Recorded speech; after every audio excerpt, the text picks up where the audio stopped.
My name is Jimmy, as you've been told. This morning I feel blessed to be with you here. It's not been easy to find an opportunity, especially the COVID situation that has been in the country, to find an opportunity for young people to come together and share ideas, because they say iron sharpens iron, and for an iron to sharpen iron, they have to come in contact. So given that we've had this opportunity to be here today, personally I feel so glad. I saw what Greek is doing, and I think they're doing a very good thing for young people. When I was younger than I am today, I used to do a lot of such events to attend, and they really helped me a lot to be who I am today. A lot has been said about me. I hope most of them are true, and I hope most of them continue to shape me to be who I am today. So today my main topic, I wanted to touch on career development and mostly on personal branding. So career development, I believe it starts when we are very young. When I was a young man, I wanted to be a pilot. Then as I continued to grow, I wanted to be a doctor and an engineer part-time.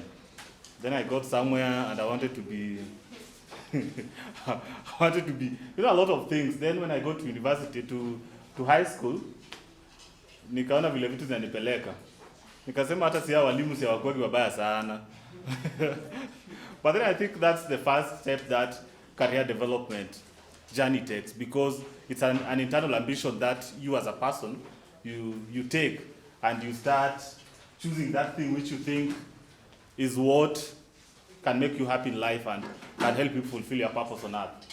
And another thing on career development is that majorly it's shaped by your social environment. Because if you come from where teachers are, that's why you find a lot of people who come from families where teachers are, they end up being teachers, because this is what they see. If you come from a family where people are engineers, most times that's what you end up being. So I think much as at times people, this social exposure comes from what you see around you. At some age you become objective about what is it you want to be, and you even go out to create this social group that you want to emulate. Because if in your environment where you are, there are only drunkards, there are people, a bit of thieves, there are a bit of such people, are you going to be that one? Or you are going to expose yourself through forums like this so that you can be something different? So I think that's one key thing, that this environment, being in a place like this, shapes us to being that thing that we want to be, especially career-wise. I believe that most of you are now already in doing something post-high school. You are already in college, or you've graduated, and you are starting your career. And of course, most times your career, when you're in college already, you've settled on something. As much as they say that for some people, even after graduating, some people, when they get into the marketplace, they realize that they love something than what they learned in high school, and they get into doing other things. Like you find someone who's done, I've seen my friends who did Bachelor of Commerce, let's say accounting option or finance. Then when they get into the marketplace, they get into something like marketing. So that one still happens. I think it's always almost about finding your personality. But as you continue to create your career, I think the best thing always is to be at the marketplace, because when you are there, your passion always drives you to where you belong. Because at times some people go to do courses because they were told to do. But then after you do it and you get into the marketplace, you now start realizing what is it that you are passionate about, and you drive yourself into that way. So I believe that's how career shapes itself, but the most important thing is, what is it that you are doing at the moment before you shape that one? So by and large, I did something on personal branding, and how I'm going to do this is I'm going to share something. Then after that, I'm going to allow us to have an interactive session, so that at least you also get to ask questions, I also get to answer, I also get to ask questions, so that we have a much more interactive session. I'm a youth, so I believe that most things that we are going through, I'm going through them. Actually, I was with one person here, we were in the same university.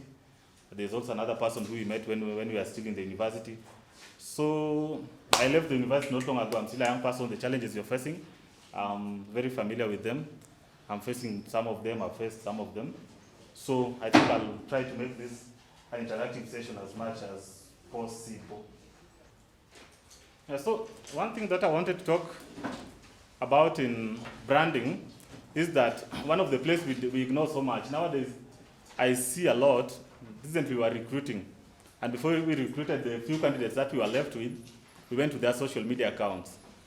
These are some places that we neglect so much because you say that we see mimi, we are social media see mimi. So social media, you are doing very funny stuff. Then you come to the interview and say very different things.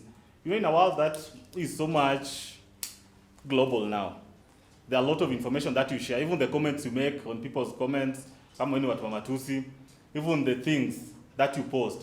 Wewe umeenda kwa social media and what you've posted does not conform to what you say you are. So in personal branding, one of the best places that it starts is the social media areas, because this is a place where you make a lot of interactions. Be it LinkedIn, as a professional person, I believe you want to look at some of the LinkedIn accounts and go and work on yours, so that you ensure that your LinkedIn can connect to people who believe in the same passion as you do.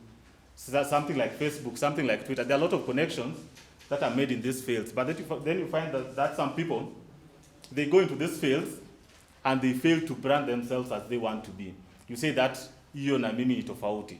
All these things are one person. There's no me at work and me at home. There's only me.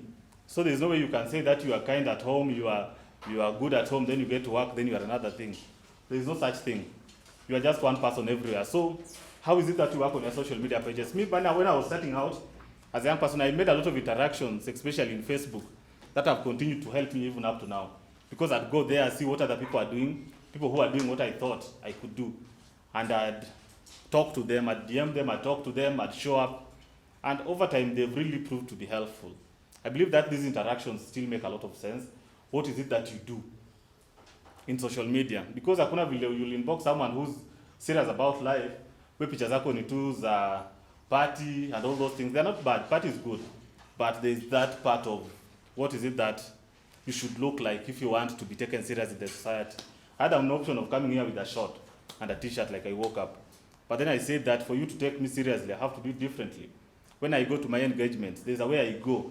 There's no way you go to a meeting, even as a lady, you want to be taken seriously, and how you've dressed says that you've come for something different. So in as much as we want to talk all these other things and all these other good stuffs about freedom and all these things, there are those standard things, and they will never change. Because at times we want to talk about freedom, we want to talk so much about rights and forget our responsibilities, which is good. But then there's a way that the globe works, and you have to fit into the globe. There's no way the globe will narrow down to fit into you. So today, if you feel like you want to go to a workplace with a short and a funny vest, simply because you think that it's your right to dress like you want, it's good, but your workplace will not shift to you. You are the one who either fits into it, or most likely you get dispensed out. Because if you stay there, most times you realize that you get outrun. For example, there's this company that is called Nokia. Nokia, you know, when it started, it used to manufacture, let's say, military boots. It used to do a lot of things. Military boots, rubbers, it used to do a lot of that. Then it got somewhere and that place became a bit unsustainable for them, and they focused on one product. And this product used to be things to do with telecommunications, and they got into mobile phones. And Nokia was one of the first phones that most of us knew. And they did so well. But then because they stopped progressing somewhere, when the age of the smartphones came, Nokia did not go to making smartphones. They stuck to that good phone they had initially. But then the marketplace was already going smart. So a marketplace cannot wait for you, much as you are the market leader today. A marketplace cannot wait for you.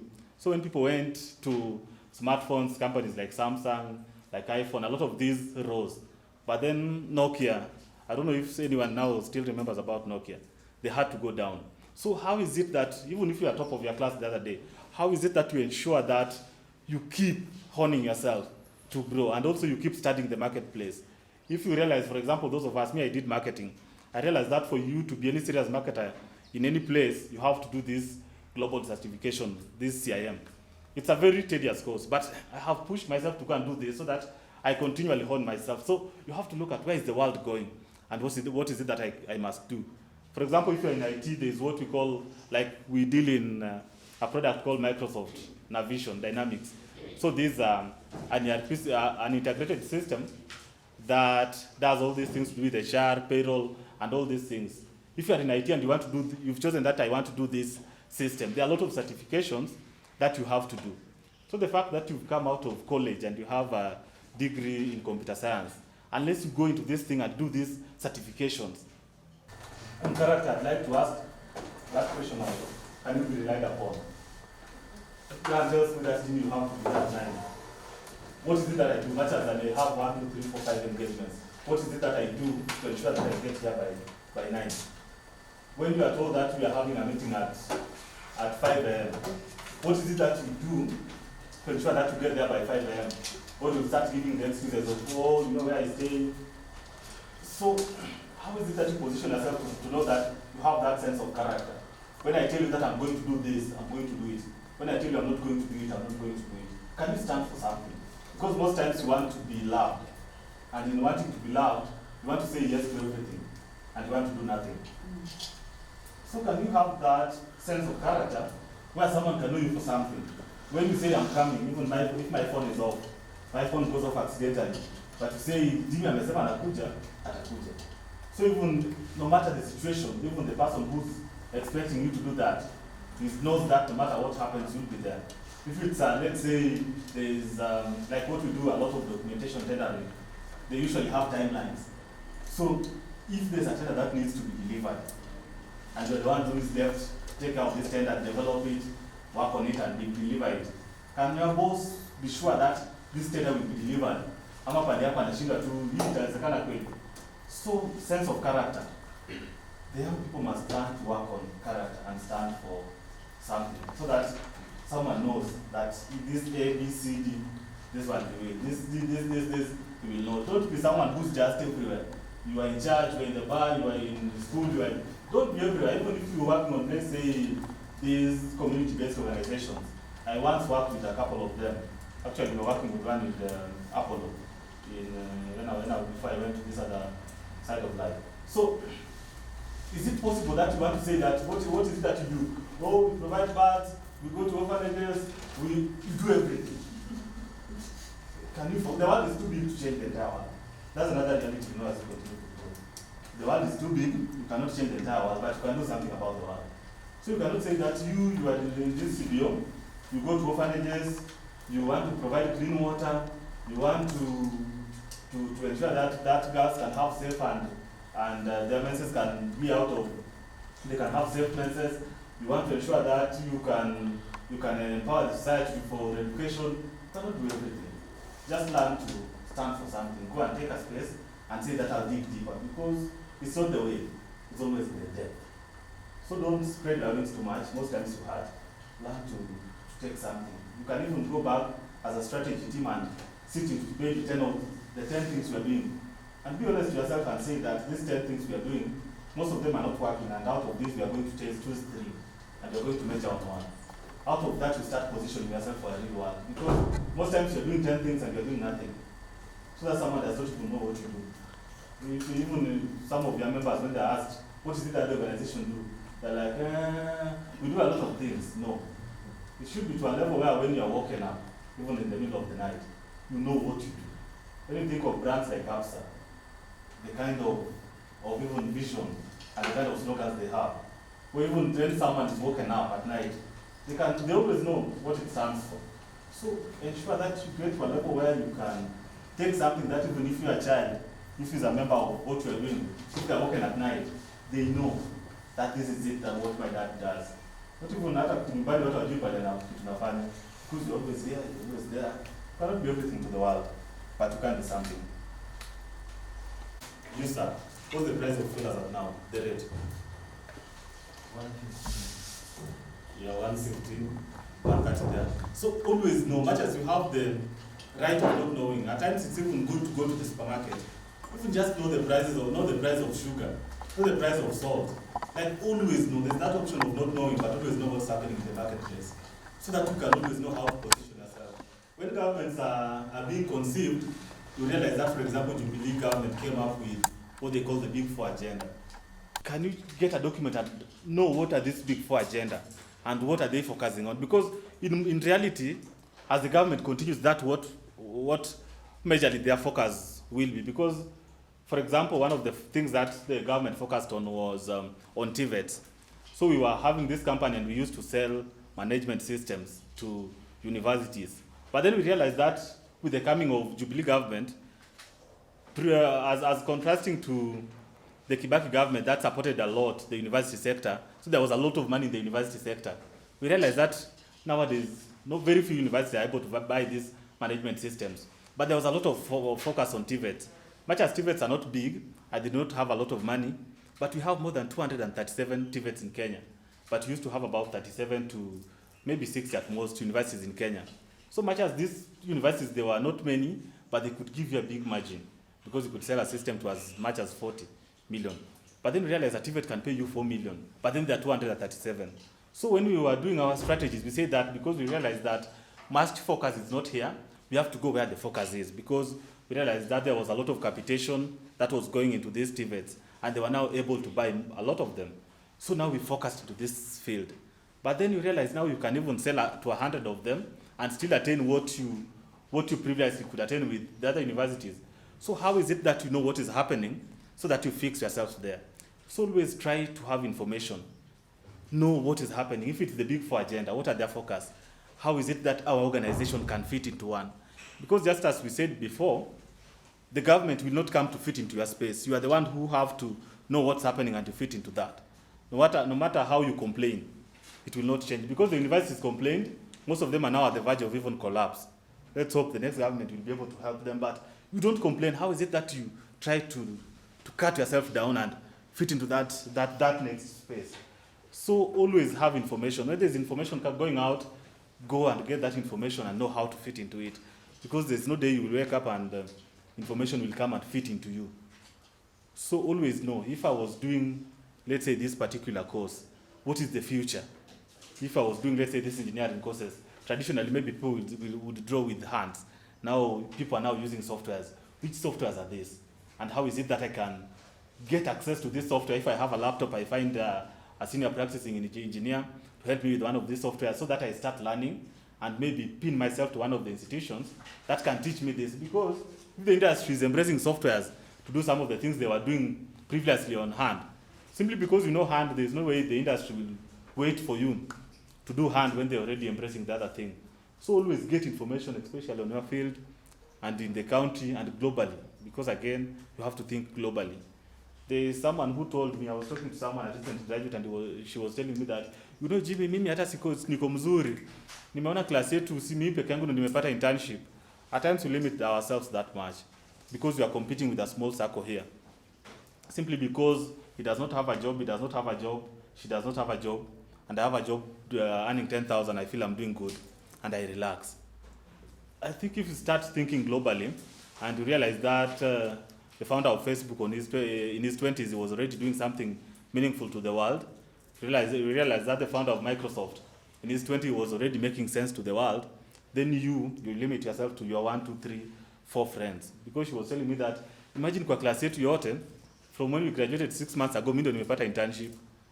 I think we can always do better. Think globally. As you think here, doing what you do, know that already maybe 30,000 people already think about that thing, and maybe more than 10,000 people are already doing it in China. So think globally. Do not limit yourself to thinking as you. Maybe you come from a family where you're the first one who's gone to school, and when you walk around as a man, all the girls are admiring you. That's good. But can you think beyond that? Because the world is a big space out there. The world is a big space out there, and then you are the one who's going to choose how to position yourself. Because at times we get in this average circle. So you umeona tu wewe unafanya vizuri, you live in a slum somewhere, and everything is satisfying to you. You get a girl there, it's very good, you get married, you get kids, they go to the similar schools, which is still good, but can you think more? So that we remove ourselves from this average thinking, where you always think that where you are is okay, because you are competing globally. All these ideas that are coming, they are coming globally. All these things that are happening, they're happening globally. Most of the things now do global impact. When there is a corona in China, very soon it's going to be in Kenya, and it's going to be everywhere. And the impact it's doing in China is going to do globally. So actually, that's the future of the world. It's global. There's a lot of interaction, something that happens there. When Zoom saw something and they started this company, just because they started it in the Silicon Valley, but after a very short time, it's now something that's used globally. And it's a multi-trillion business now, multi-billion-dollar business now. So how is it that you position yourself, not just for you? They saw that this thing that they're having could even serve Africa, could serve Asia, could serve a lot of continents. So when you are thinking something, even if you are doing agriculture, do not think just you. How can I do a value addition? How can I position this thing to the world? Not just to me. So always think globally. Then of course I think I talked about volunteering. Always offer solutions to the world. Never sit back. When I was in school, at around second year, that was, I was in second year at around 2014. So, we used to be in school. You know, in school, people usually, what happens is sometimes you have one class. So when you have one class, you go to class, you wake up you'll sleep up to 10, then you wake up, maybe shower, drag to class, finish your class, go eat lunch, come sleep. There's a lot of fun that happens in that. Then maybe in the evening, go watch football, come and sleep. But then you realize that there's usually a lot of time in those younger days. So what I chose is I always chose to volunteer my extra time because there used to be a lot of time. So I'd go to Facebook, see which event is happening somewhere, where. So I'd find these summits, I'd find these conferences, I'd find these meetups. So what I'd do is I'd ensure that every time I see one that I can pay for or that's for free, actually most of them used to be for free, I'd ensure that I get to that place. For someone like me who was coming from the village, actually I'm one of those people who were brought to Nairobi by university. Wale watu walisoma tu kwa bahati nzuri, wakapitako mtihani. Tukaitwa kusoma university Nairobi.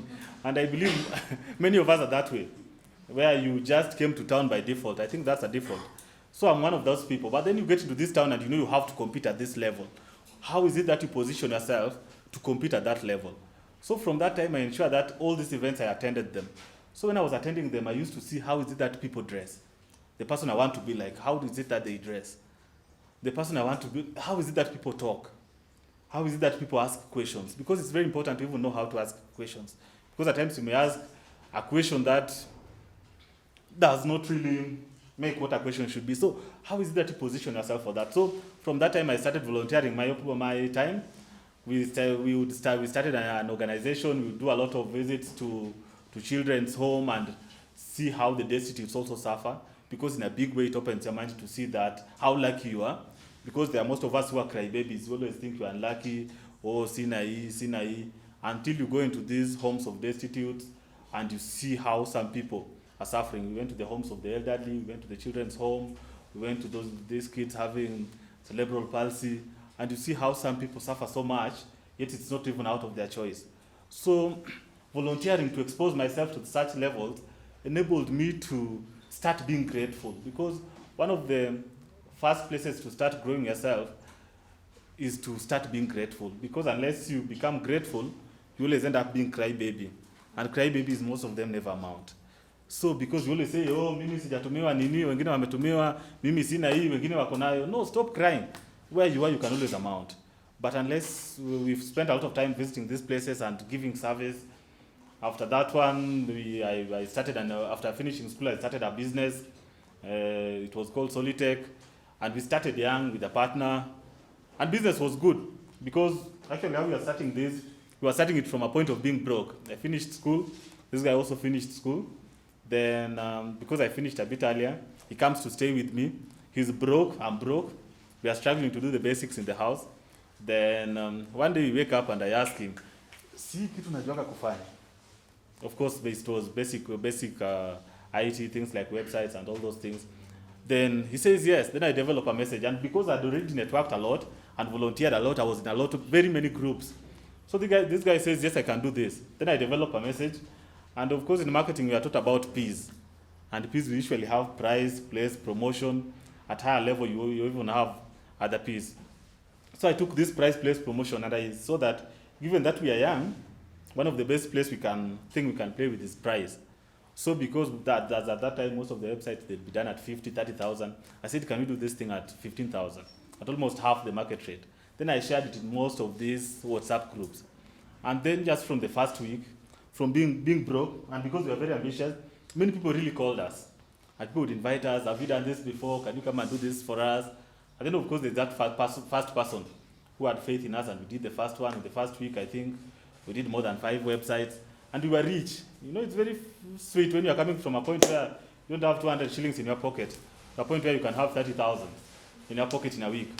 So it was a very good thing for us to now, we are making money, and then we went on to register this business, and we are now able to even get to corporate level. So because I was volunteering, that's where this network started. Because I didn't have many people who I would call to give me this business, but this network that I made volunteering, it's what paid up for me. Even my job that I got after that, some of the engagements I've had, it's because of the volunteering that I had. Someone saw you and they know what you stand for.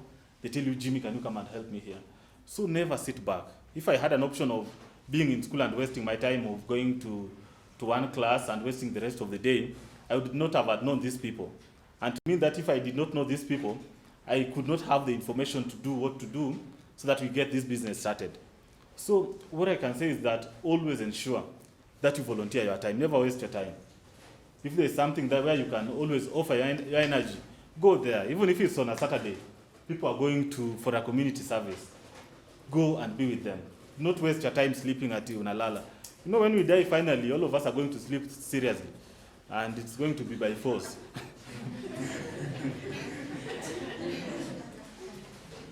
You will sleep by force. So, when you have time, ensure that you don't oversleep, because after all this life is done, which finally or soon will happen, we are going to sleep. So for you to enjoy that sleep, you have to ensure that you remain awake at this point. And also another thing about volunteerism is that there's usually this thing of primitive jealousy. Avoid primitive jealousy. When you find someone who's doing the right thing, always push them on, because you don't know what tomorrow may come to be. Most times you realize that today your friend is doing something, you push them on, tomorrow they'll hold your hands. So when you have an opportunity to hold someone's hand, always let it be a privilege to do that. You know, most times we get held up into this primitive jealousy where you say that if I help them, they will be more than me. Or you want to be the one shining. When you are guys and you go to a club, you want to be the one to always be worshipped to pay, because you can't empower someone so that the next time they can be the ones to pay. But that's primitive, because it's very good if today we go somewhere and I pay, the next time you pay, the next time he pays. You know, that's how the world should be. So do not find yourself in that space of being primitively jealous, where you think that you are the one who must stand out. No wonder how mediocre what you are doing is. Always ensure that if you have an opportunity to lift someone, lift them. If you have an opportunity to give a ball to someone to score, always be happy for them. Because in due time, maybe they're the ones who will give you the ball back that you may score. So let us always, as you volunteer, ensure that you always, if you have an opportunity and someone you know can fit better, don't go silent about it. Always lift each other. Like we started saying, iron sharpens iron. Always ensure that you be that hope to someone to find their purpose.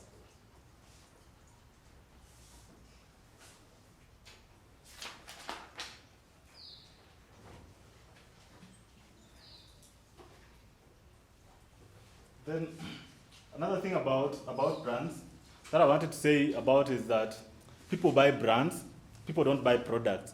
So the moment you go for an interview, people will buy you for what you stand for, not because of who they think they can see. Because when you look at, for example, even if it's motor vehicle, most times people do not buy a particular car, but they buy that brand communication, the value that they have. When people want security, most people used to buy Volvo, because Volvo had a communication and they ensure that their car, even when you have a kid in it, you can have an accident and the kid will be very safe. So what Volvo sold to the world was not a car. Volvo sold safety. When you look at Toyota, they usually sell cheap, economical, and so most people who want an economical car, most times you go Toyota. Unasema hii fuel consumption is low, parts easily accessible, so all that thing, they sell economy. So find that when you want luxury, there's a kind of vehicle that people go for, and you can associate that this car, who has it. So how is it that you position yourself when someone thinks of a value position, they can be able to put you there? So ensure that you place yourself to a level where you don't sell the person that's standing, but a value that is coming out of you. So when you have value, that's what the world buys. Toyota, you go for economy. When you go Volvo, you go for safety. So always go for something. Brian, I don't know how I'm going on time.